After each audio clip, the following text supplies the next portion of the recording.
मरहबा collection, एक ही छत के नीचे फैशन का सारा सामान। मरहबा कलेक्शन में उम्दा क्वालिटी के कपड़ों के अलावा शूज, लेडीज फैंसी चप्पल, जेंट्स चप्पल एंड हौजीरे आइटम्स वगैरह भी मिलेंगे। हमारा पता याद रखें, Jamhoor high school main road, जैतून हजीन मस्जिद के पास, माल। बीजेपी की तरफ से जो सर्वे कराया गया था उसमें नेगेटिव रिपोर्ट गई थी, लेकिन अंधा बाटे रेवड़ी ऐसा मामला है। उन्होंने जो है डॉक्टर सुभाष भामरे साहब को टिकट दिया है और आम नाराज़गी है उनके ताल्लुक़ से।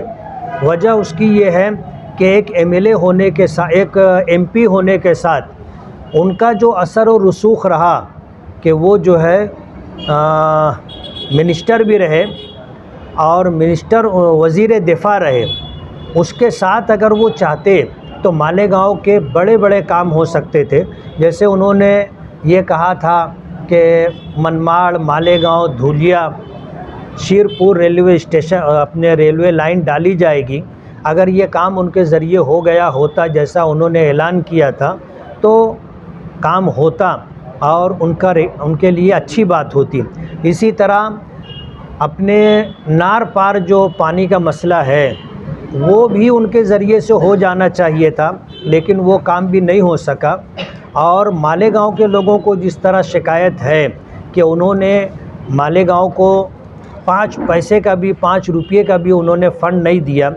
और कोरोना काल में जो है जिस तरह का सलूक उन्होंने, मालेगांव ही नहीं बल्कि यूँ कहिए कि मालेगांव आउटर है और इसी तरह सटाना है, इस तमाम एरिए के मरीज़ों को उन्होंने धुलिया लाने से मना कर दिया था।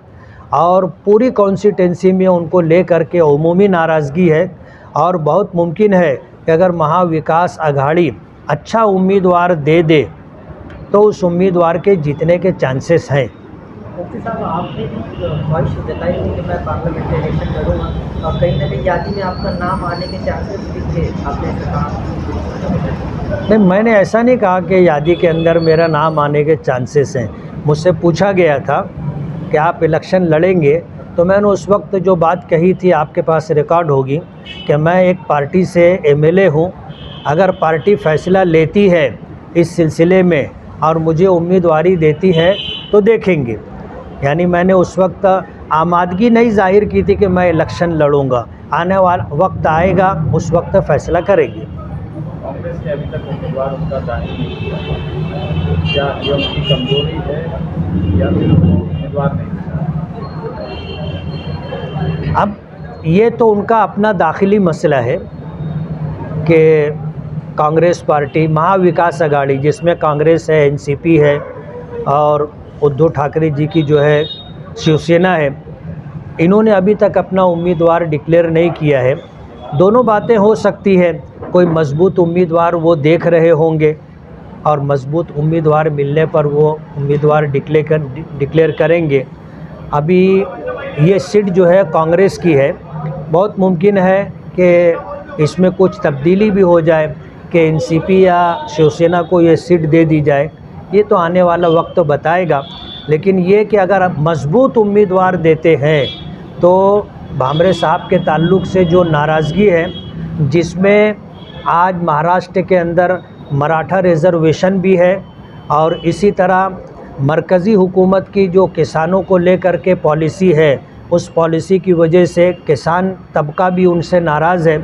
और इसी तरह रिज़र्वेशन को लेकर के उनकी पॉलिसी को लेकर के एससी है, एसटी है, आदिवासी है, ये लोग भी उनसे नाराज़ चल रहे हैं। महंगाई का भी मुद्दा है, नौकरी का भी मुद्दा है।